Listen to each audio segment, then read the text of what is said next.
2008 വീട് വിട്ടുപോയ ഭാര്യ മോളിയെ തേടിയാണ് ജോൺ പ്രവാസ ലോകത്തിലെത്തിയിരിക്കുന്നത്. ഇവരുടെ ഓട്ടോ ഓടിച്ചിരുന്ന സജി എന്ന ഡ്രൈവർക്കൊപ്പമാണ് തന്റെ ഭാര്യ പോയിരിക്കുന്നത്.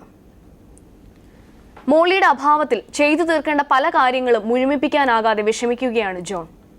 മോളി തിരിച്ചെത്തിയിരുന്നെങ്കിൽ ഇദ്ദേഹത്തിന്റെ പല പ്രശ്നങ്ങൾക്കും ഒരു പരിഹാരമായേനെ. മോളിയെക്കുറിച്ചുള്ള വിശദ വിവരങ്ങൾ ജോണിനോട് ചോദിച്ചറിയാം. മോളി പോയിട്ട് ഇപ്പോൾ എത്ര വർഷമായി? 6 വർഷം. ഇതുവരെ നിങ്ങൾ ഇത്തരത്തിലുള്ള ഒരു പരാതി എവിടെയും പറഞ്ഞില്ല? കേസ് കൊടുത്തായിരുന്നു. കേസ് കൊടുത്തിട്ടുണ്ടായിരുന്നു. എവിടെ? പുല്ലാട് പോലീസ്. എന്നിട്ട് അവര് പറഞ്ഞു പൊയ്ക്കോട്ടെന്ന്.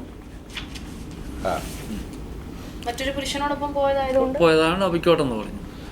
അല്ല, ഞാൻ ചോദിക്കുന്നത് നിങ്ങളുമായിട്ട് വല്ല അഭിപ്രായ വ്യത്യാസം ഉണ്ടായിരുന്നോ? ഞാനുമായിട്ട് അഭിപ്രായ വ്യത്യാസം ഒന്നുമില്ലായിരുന്നു. വളരെ സ്നേഹത്തിലും വളരെ ഇതിലുമാണ്. ഇപ്പം വന്നു കഴിഞ്ഞാൽ പിന്നെ അഭിപ്രായ വ്യത്യാസമായി. ഇവൻ കൊച്ചി ഇറക്കാനാ സാറേ.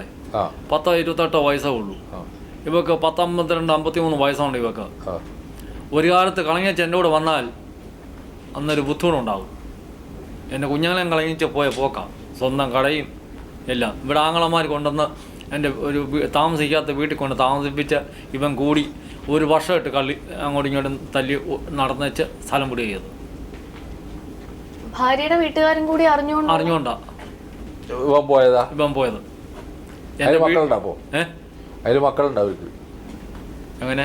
അവർക്ക് മക്കളുണ്ട്. അവർക്ക് മക്കളുണ്ട്. അവർക്ക് സുഖമായിട്ട് താമസിക്കും. 2 നിലയും വെച്ച് താമസിക്കുന്നു. അല്ല, അവർക്ക് ഇതിൽ മക്കളുണ്ടായ?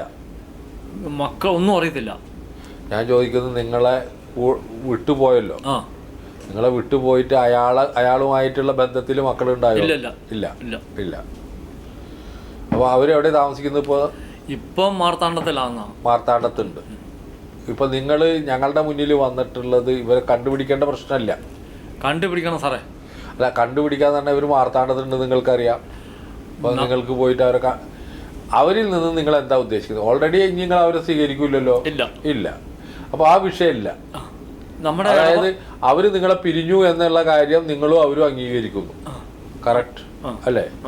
പിന്നെ നിങ്ങൾ തമ്മിൽ വേറെ എന്തെങ്കിലും സ്വത്തോ മറ്റോ വിഭജിക്കാനുണ്ടോ? അത് ന്യായമായി വിളിച്ച് അല്ലെങ്കിൽ മധ്യസ്ഥ മുഖാന്തരം വിഭജിച്ച് ഇതാവുക എന്നുള്ളതാണ് അതിൽ വഴിയുള്ളത്. അല്ല, ഞാൻ ചോദിക്കുന്നത്, ഈ സ്വത്ത് ഇങ്ങനെ വെച്ചിരുന്നിട്ട് കാര്യമല്ല. അപ്പൊ മോളിക്കുള്ളത് മോളിക്ക് എന്താണ് കൊടുക്കുകയും നിങ്ങൾക്കുള്ളത് നിങ്ങൾ എന്താണെങ്കിലും എടുക്കുകയും. എന്റെ സ്വത്താ. ഇപ്പൊ ഓൾറെഡി അവരുടെ പേരിൽ കൂടിയുള്ളതാണ് അല്ലേ? അപ്പൊ സ്വാഭാവികമായിട്ടും അവർക്കൊരു ക്ലെയിം ഉണ്ടാവും. മനസ്സിലായില്ലേ? അപ്പൊ അതൊരു മധ്യസ്ഥന്മാരെ നാട്ടിലൊക്കെ ഒരുപാട് ആളുകളില്ലേ, പിന്നെ ഏത് പള്ളി ഇടവകയൊക്കെ ഉണ്ടാവില്ലേ, ഉണ്ട്. അവരൊക്കെ വെച്ച് ഒരു തീരുമാനത്തിലെത്തുക, എന്നിട്ട് ആ സ്വത്ത് വിഭജിച്ചതാവുക. അതാണ് ഇതിൽ നല്ല കാര്യം. പള്ളികൾ അടുക്കില്ലെങ്കിൽ നിങ്ങൾ ഏതെങ്കിലും ആളുകളെ വെച്ചിട്ട്, ഇപ്പൊ പൊതുപ്രവർത്തകരായിട്ടുള്ള കണ്ടുപിടിച്ചെങ്കിലല്ല എനിക്ക് പറ്റാൻ പോകും. മാർത്താട്ടം ഉണ്ടെന്ന ഒരു വിഭാഗത്തില ഞാൻ കണ്ടുപിടിക്കുന്നത്. അത്രേ ഉള്ളൂ. അല്ലാണ്ട് നിങ്ങൾ കണ്ടിട്ടോ? ഇല്ല. ഞാൻ കണ്ടുപിടിച്ചാൽ ഞാൻ പുല്ലാട് പോലീസ് സ്റ്റേഷനിൽ പോലീസിനെ കൊണ്ട് ഞാൻ പോയി പിടിപ്പിച്ചാലും. അങ്ങനെ അത് ചെയ്തിട്ട് കാര്യമല്ല. ഇനിയിപ്പോൾ അവരവരെ ചോദ്യം ചോദിക്കട്ടെ, നിങ്ങളെ ചോദ്യം ചോദിക്കുക. ഇത് ന്യായമായ രീതിയിൽ ഒത്തുതീർന്നു പോകുക, അല്ലാതെ ഇപ്പൊ ഒന്നും ചെയ്യാല്ല. ഇനി എന്റെ ഈ വസ്തുവിന്റെ ഇടപാട് അങ്ങ് തീർന്നു. അതാ പറഞ്ഞ അത് തീർക്കുക. എന്നിട്ട് നിങ്ങളെ മക്കളായിട്ട് സുഖമായിട്ട് ജീവിച്ചു പോവുക എന്നുള്ളത്, അവരവരുടെ കാര്യത്തിന് പോവുക. അതാണ് നല്ലതെന്നാണ് എനിക്ക് തോന്നുന്നത്. നമ്മൾ അവരോട് ഒരു അഭ്യർത്ഥന നടത്താലേ അതല്ലേ പറ്റുള്ളൂ. രണ്ടു കൂട്ടർക്കും പരാതിയില്ല. മോളിയോട് എന്താ പറയാൻ നിൽക്കുക? യാതൊരു നിശ്ചയമില്ല. എന്തായാലും നിങ്ങൾ ഒരു വഴി നിങ്ങളേതായ വഴി തിരഞ്ഞെടുത്തു. അപ്പോൾ നിങ്ങളാണ് തീരുമാനിക്കേണ്ടത് ശരിയാണോ തെറ്റാണോ എന്നുള്ളത്. ഇതിനെക്കുറിച്ചൊന്നും ഇപ്പോൾ അത് കാലാണ് തെളിയിക്കേണ്ടത്. നിങ്ങൾ തിരഞ്ഞെടുത്ത വഴി ഏതായിരുന്നു ശരി എന്നുള്ളത്. എന്തായാലും ഇത് ഞാനാണെങ്കിൽ അങ്ങനെ ഒരു വഴി തിരഞ്ഞെടുക്കൂല എന്നാണ് എനിക്ക് പറയാനുള്ളൂ. ഇപ്പോൾ ഇവിടെയുള്ള ഒരു പ്രശ്നം എന്താണെന്ന് വെച്ചാൽ, നിങ്ങൾ എവിടെയാണെന്ന് അറിയില്ല. ജോൺ ആവശ്യപ്പെടുന്നത് വളരെ ന്യായമായൊരു കാര്യമാണ്. നിങ്ങളും അവരും തമ്മിൽ ഒരുമിച്ച് ജീവിക്കുന്ന കാലത്ത് കുറച്ച് സ്വത്ത് രണ്ടാളുടെയും സംയുക്തമായ ഉടമസ്ഥതയിലുണ്ടായിരുന്നു, കൂട്ടായ ഉടമസ്ഥതയിലുണ്ടായിരുന്നു. അത് അങ്ങോട്ടും ഇങ്ങോട്ടും വേർതിരിച്ച് കിട്ടണം ന്യായമായിട്ട്. അത് മുഴുവൻ അദ്ദേഹം വാങ്ങിയതാണ്. അപ്പോൾ ഞാൻ അദ്ദേഹത്തോട് പറഞ്ഞിട്ടാണ് പറയുന്നത്, ന്യായമായ ഒരു രീതിയിൽ അത് സെറ്റിൽ ചെയ്യാൻ പറഞ്ഞപ്പോൾ അദ്ദേഹം അതിൻ്റെ സമ്മതം പോലെയാണ് പറഞ്ഞത്. അപ്പോൾ തീർച്ചയായിട്ടും നിങ്ങൾ വേറെ പിരിഞ്ഞു ജീവിക്കുന്നു, നിങ്ങൾ രണ്ട് ജീവിതം നയിക്കുന്നു, അദ്ദേഹത്തിന് അതിൽ ഒരു പരാതിയില്ല. നിങ്ങൾ നിങ്ങളെ ജീവിതം നയിക്കുക, അദ്ദേഹം അദ്ദേഹത്തിൻ്റെ ജീവിതം നയിക്കുന്നു, 3 മക്കളെ അയാൾ നോക്കുന്നുണ്ട്, ഒക്കെ സന്തോഷം.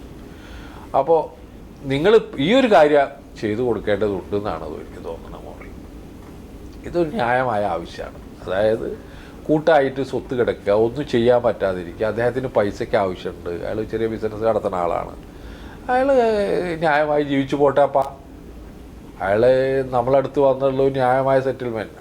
അപ്പോൾ നിങ്ങളോട് ഇദ്ദേഹത്തിൻ്റെ കൂടെ വന്ന് താമസിക്കാനോ പുതിയ ജീവിതം തുടങ്ങാനൊന്നും അദ്ദേഹം ആഗ്രഹിക്കുന്നില്ല, പറയുന്നുമില്ല. വഴി പിരിഞ്ഞു പോയി, നിങ്ങൾ നിങ്ങളെ ജീവിതം നയിച്ചു പോട്ടെ. അദ്ദേഹം മാന്യമായ രീതിയിൽ അദ്ദേഹത്തിൻ്റെ ജീവിതം നയിക്കുന്നു. നിങ്ങളുടെ ജീവിതം കേമാണോ അല്ല നിങ്ങളാണ് തീരുമാനിക്കേണ്ടത്, അദ്ദേഹമല്ല. അദ്ദേഹം നമ്മുടെ മുന്നിൽ വെക്കുന്ന ഏക വിഷയം കൂട്ടായ സ്വത്ത്. ഇതിന് ഒരു ഇതുണ്ടാവണം, നിയമപരമായിട്ടുള്ള ഒരു, അല്ലേ? എൻ്റെ പിള്ളേർക്ക് എഴുതി കൊടുക്കണം. അല്ല, കൂട്ടായ സ്വത്ത് അദ്ദേഹം പറയുന്നത് 2 കൂട്ടരും കൂടി മക്കൾക്ക് എഴുതി കൊടുക്കണം. നല്ല കാര്യമാണ്. അപ്പം അത് നിങ്ങൾ എങ്ങനെയാണ് സെറ്റിൽ ചെയ്യുന്നുള്ളത് ഞാൻ ഇപ്പോൾ പറയേണ്ട കാര്യമില്ല. അതാണ് നല്ല വഴി. അദ്ദേഹം പറഞ്ഞാണ് 3 മക്കൾക്കും കൂടിയിട്ട് 2 പേരും കൂടി എഴുതി കൊടുക്കുന്നതാണ് ഉത്തമമായ വഴി. ഇനിയിപ്പോൾ അതിലൊരു കലഹം ഉണ്ടെന്നുണ്ടെങ്കിൽ അല്ലെങ്കിൽ അഭിപ്രായ വ്യത്യാസം ഉണ്ടെങ്കിൽ നിങ്ങൾ ഏതെങ്കിലും ആളുകൾ വഴി ഇതാക്കിയിട്ട്, ഈ മക്കൾ നിങ്ങൾ തന്നെയാണല്ലോ, ഒരു പോംവഴി ഉണ്ടാക്കുക. അപ്പോൾ ജോണിനോട് നിങ്ങൾക്ക് സംസാരിക്കാൻ ബുദ്ധിമുട്ടുണ്ടെങ്കിൽ മറ്റുള്ള ആളുകളുണ്ടാവുമല്ലോ സംസാരിക്കാൻ, അവരുമായിട്ടൊക്കെ ഭംഗിയായിട്ട് തീരെയാണ് മോളി നല്ലത്. നമ്മൾ ഓരോ കാലഘട്ടങ്ങളിൽ തിരുത്തേണ്ട കാര്യങ്ങൾ, ചെയ്ത് തീർക്കേണ്ട കടമകൾ ഒക്കെ ചെയ്തു തീർക്കലാണ് ഉത്തമം. വൈരാഗ്യമൊക്കെ ഉപേക്ഷിക്കുക. എന്തെങ്കിലുമൊക്കെ ചെറിയ വൈരാഗ്യങ്ങളൊക്കെ അങ്ങോട്ടും അദ്ദേഹത്തിനും നിങ്ങൾക്കൊക്കെ ഉണ്ടാവും.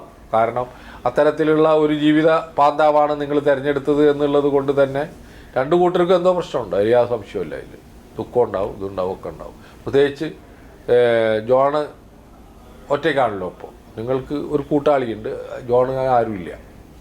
അപ്പോൾ അതൊക്കെ അദ്ദേഹത്തിന് പ്രശ്നം ഉണ്ടാവും. മക്കളെ മുഴുവൻ നോക്കേണ്ട ഉത്തരവാദിത്തം അദ്ദേഹം ഏറ്റെടുക്കേണ്ടി വന്നു, ഒക്കെ. അപ്പോൾ ന്യായമായ ഒരു സെറ്റിൽമെൻറ്റ് ഒരു രീതിയിൽ ചെയ്യണം. അതിന് നിങ്ങൾ ജോണിനെ നേരിട്ട് വന്ന് കാണാൻ നിങ്ങൾക്ക് ബുദ്ധിമുട്ടുണ്ടെങ്കിൽ തീർച്ചയായിട്ടും മറ്റു ബന്ധുക്കൾ വഴിയോ സുഹൃത്തുക്കൾ വഴിയോ പോലീസ് സ്റ്റേഷനോ ഏത് വഴിയായാലും നിങ്ങൾക്ക് തിരഞ്ഞെടുക്കുക. അതിലൊന്നും ജോണിന് യാതൊരു പ്രശ്നമില്ല.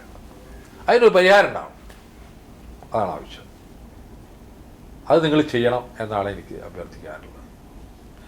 മോളിയുടെ ആരെങ്കിലും ബന്ധുക്കളോ സുഹൃത്തുക്കളോ അവരായിട്ട് ഇപ്പോഴും അടുപ്പുള്ള ആളുകളുണ്ടെങ്കിൽ അവർ ആ നിലയിൽ ഉപദേശിക്കണം.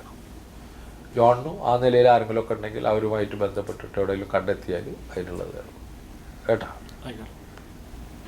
സമാധാനമായിട്ട് പോകും. അത്രേ പറയാനുള്ളൂ. ഇതിലൊന്നും വല്ലാതെ ഒന്നും ചെയ്യാനില്ല ഞങ്ങൾക്ക് കേട്ടോ.